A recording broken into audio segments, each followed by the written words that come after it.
Om Sthapakaya cha dharmasya sarvadharmasvarupine avatara varishtaya Ramakrishnaya te namaha. Yathagnirdahika shakti Ramakrishne stita hiya sarva vidya swarupam tam sharadam pranamamyaham. Namah Shriyati Rajaya Vivekananda-inspired Satchit Sukhaswarupaya Swamine Tapaharine. Namaste to you all. Today we are entering into the second chapter of Bhagavad Gita. An important chapter where you are peeled out like peeling out banana and taking out the inner stuff. When we go to temple in Hinduism, we usually take coconut and plantains. Coconut is Panchabhutas.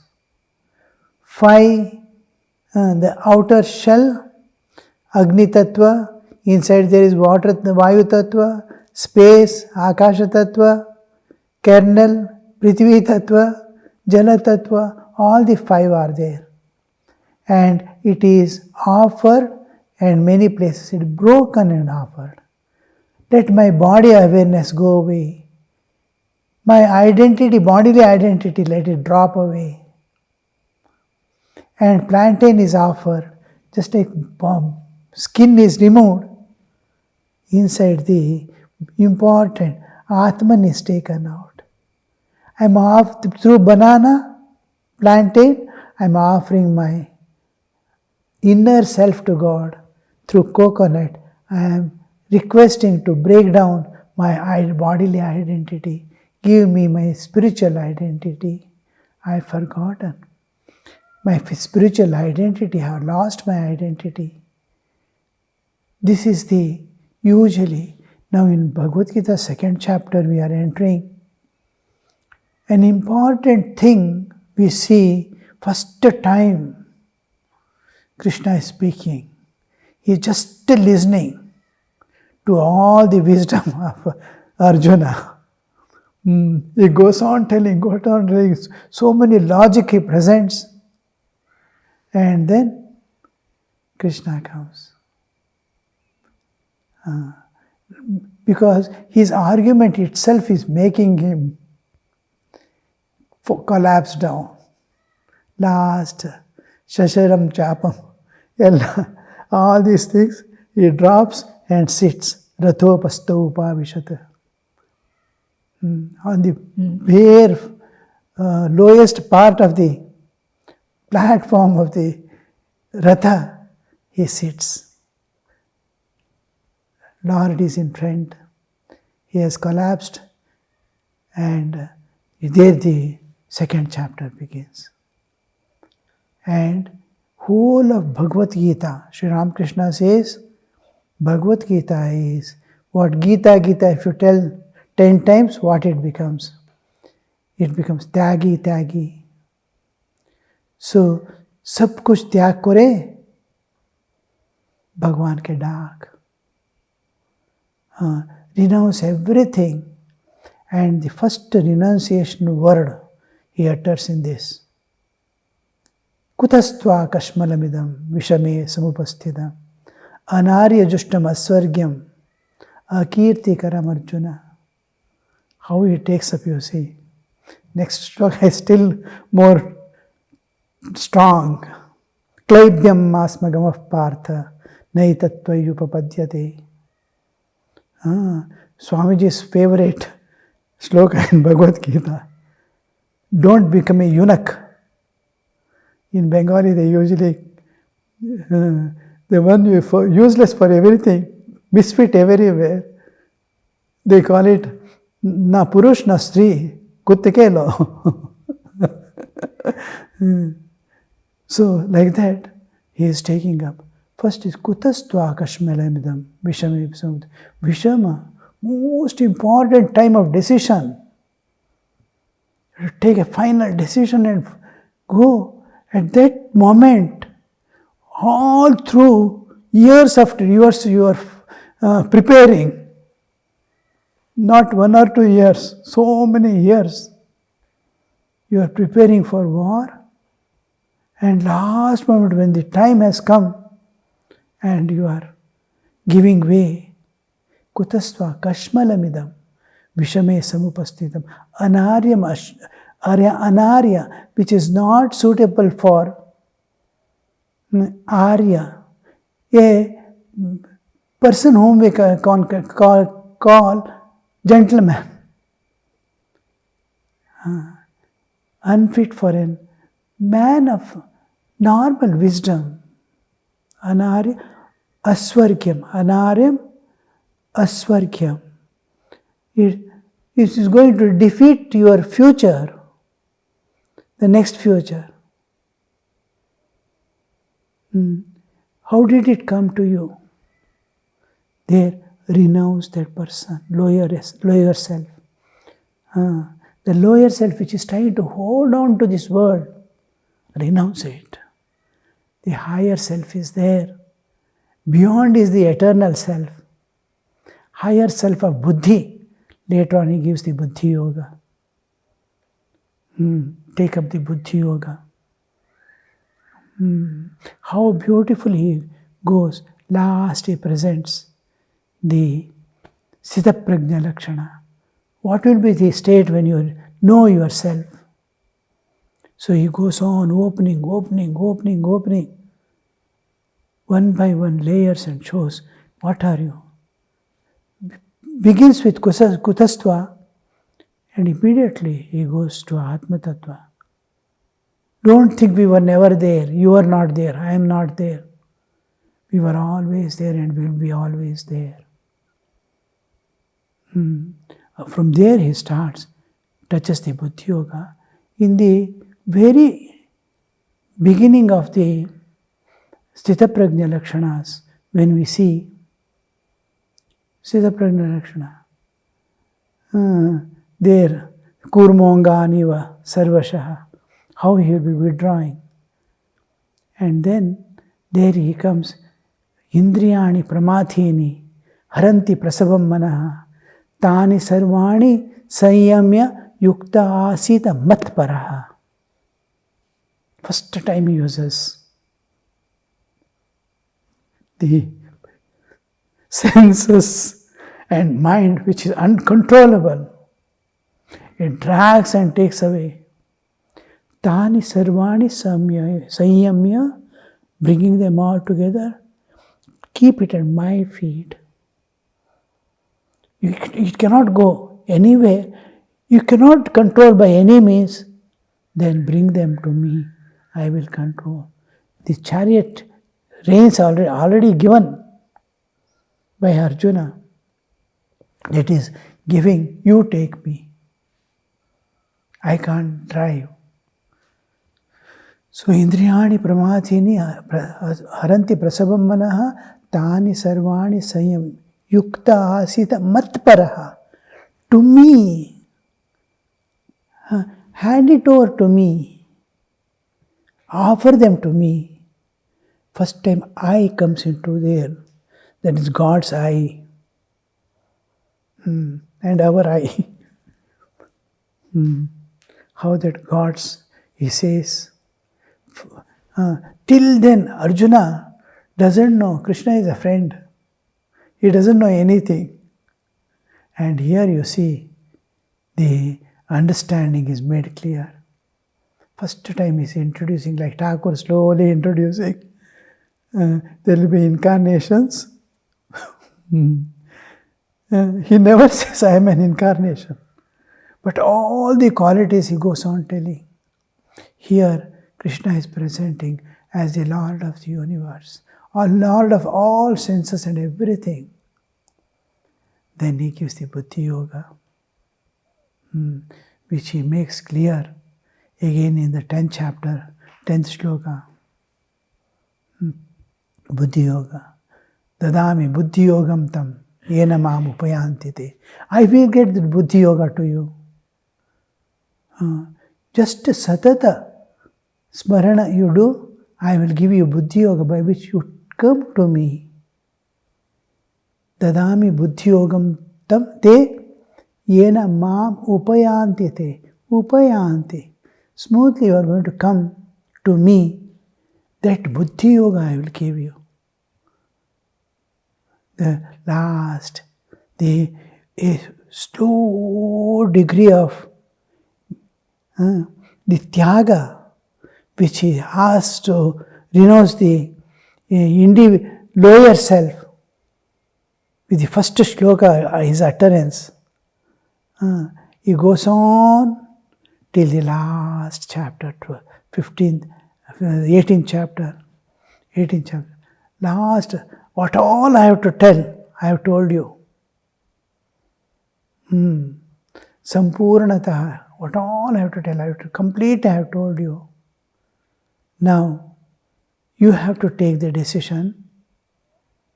Then last word I will tell you after that. Sarva dharman parityajya manmana bhava madbhakto madhyadi. That one what he says, then don't worry. Come to me, take refuge. You see, beginning with the lower self renouncing, he is coming to the final, offer yourself to me. I will carry you like a child. Mother is carrying her child. Sarva dharman parityajya. Dharma means what all I have taught you, by which you are going to reach the. Leave all that, you come to me. I will do everything for you. You need not worry. So, sarva dharman parityajya mamekam sharanam raja aham tva sarva papebhyo mokshayishyami ma shuchaha. So, then finally Sanjaya concludes. Yatra yogeshvara krishno yatra partho dhanurdharaha tatta shri vijayo bhuti. Yatra, where the whether grace or self-effort. Sanjaya concludes both are necessary. God expects you to do a small thing and he takes the responsibility of giving. You have to give one mustard, he will give you a whole universe and himself. So that yatra yogeshvara Krishna and yatra partho dhanurdharaha. Yogeshvara Krishna is divine grace. And yatra partho dhanurdhara is self-effort. Both must join together because he is receiver, he is giver. If they are in different level, and the tendency of man is to think little bigger than God, not equal. That by receiving and they must be in tune with each other. There the giving comes into picture. Okay, Maharaj will begin the second chapter with his introduction. I have given a overall bird's view. Jai Ram Krishna.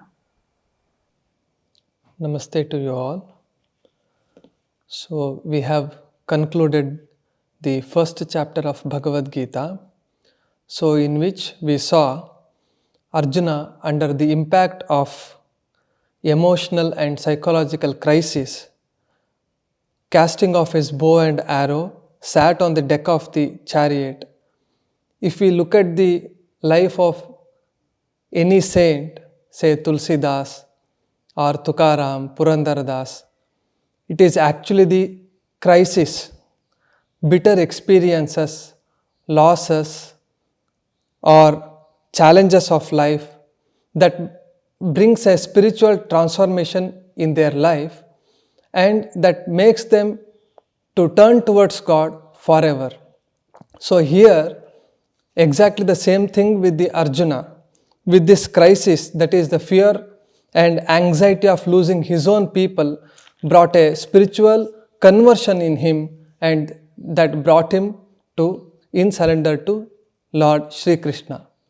The purpose of first chapter is it presents the basic human problem on the one side, and the second side is it introduces Lord Krishna as the universal guide, and Arjuna as the universal spiritual seeker. Every jiva which enters into this nature is driven by two natures, that is, one is external and one is internal. So the external nature remains as the self-preservation and preservation of species principle, which is common to all the species on this earth, whereas the second one is very unique to human beings. That is, there is internal nature, kama, krodha, lobha, moha, mada, matsara.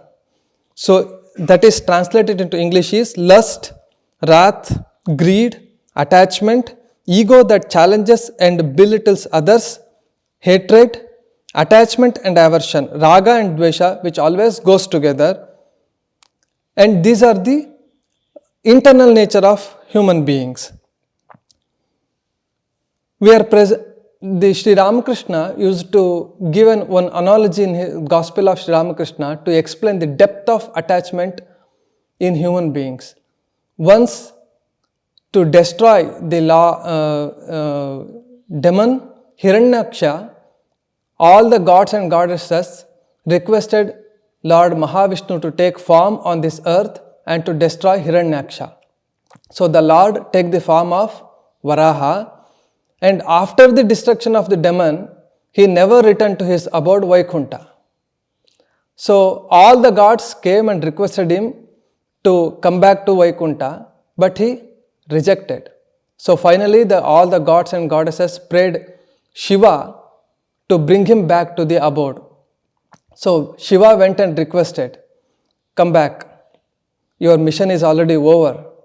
So why should I come back? I am quite happy here. So that was the answer from Lord Mahavishnu. So finally, the Shiva struck his trident and broke his body, and the Lord again he went back to his abode Vaikuntha. So Sri Ramakrishna used to give this analogy to explain the depth of attachment in human beings. Presently, how it works, we shall see a little about the philosophy behind this. Presently we are in the relative realm. This is bound by space, time and causation. So this space, time and causation entities gives this everything in this nature a constantly changing flux, and hence it is called as relative existence. Whenever it is in the relative existence, it is governed by the law of karma. So that is, whatever action we do, there is an equal and opposite reaction. And this gives the fruit of action, that is also called as karma, that is, or karma phala. So this karma phala acts as joys and sorrows, gives experiences of sukha dukkha and goes away. But the real problem is, so whatever action we perform leaves its impression, depth in our existence. That is called vasanas or tendencies. So this vasana cannot be annihilated in one life, as well as the karma phala cannot be experienced in one life. So both together lodges us into samsara, that is life and death cycle. So as long as we have to experience the karma phala, as long as the tendency to act, that impression, vasanas are there, so we keep on entering into this samsara. And when we enter into samsara, there is samsara tapa. That is raga, shoka and moha. Obsessive attachment, grief caused by despondency and delusion. So raga is an attachment, an emotional dependency created by wrong perception that I am this body. So we see Arjuna, the cause of Arjuna is he is identifying himself with this body which is going to perish. So whenever he is body, he is seeing only the body and he is forgetting the mission for which he has come along with the Lord for dharma samsthapana. So that is the state of Arjuna now, and he is experiencing samsara tapa. And what is the cause? The ignorance that is covering his spiritual nature. A blindness has come over his identity on himself as body. When one is body, then comes his attachment and possessions. The whatever that is lying in the whatever that lies as an obstruction to his attachment creates aversion. So this makes one to fail perform his duty which is desired by Mother Nature as well as God. The first and foremost step is disillusionment. In Gospel of Sri Ramakrishna also we have just heard this story told by Sri Ramakrishna. So this deep-rooted attachment is to be uprooted first, then only the spiritual instructions can be given.